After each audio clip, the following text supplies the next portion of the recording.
ফুটনগর, দক্ষিণ ফুটনগর ওই পারে, নদীর ওই পারে যাতায়াতের সহজলভ্য একটা জায়গা হলো থানারঘাট দিয়ে।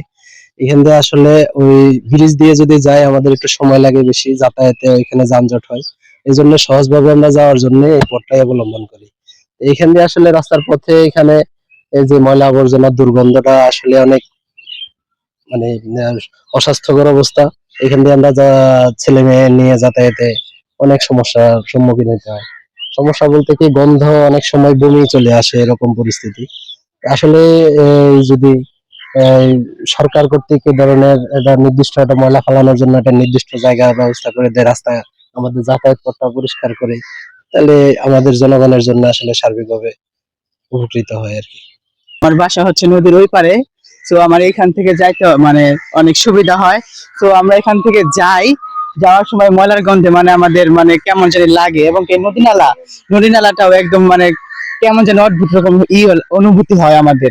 সবার পরিষেবার কাছে আমাদের একটু অনুরোধ রইলো। এই জায়গা তো আমার বাসা ছিল, আমার হাজবেন্ড মুক্তিযোদ্ধা, হাজবেন্ড মরার 2 দিন পরে আমার বাড়িঘর সব ভাঙিয়ে দিছে।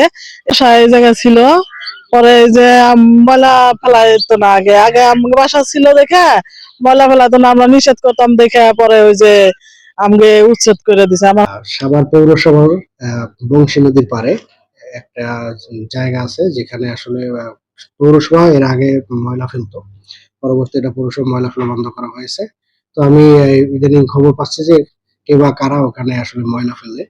তো বিষয়টা আমাদের জানা আছে এবং আমরা এই বিষয়ে ব্যবস্থা নিব যাতে ওখানে কেউ ময়লা ফেলতে না পারে।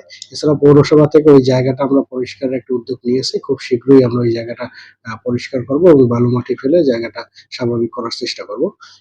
নদীর পাড়ে ময়লা ফেললে যেটা হয় আসলে নদী দূষিত হয় এবং আশেপাশের পরিবেশ তো দূষিত হয়, একই সাথে নদীটাও দূষিত হয়।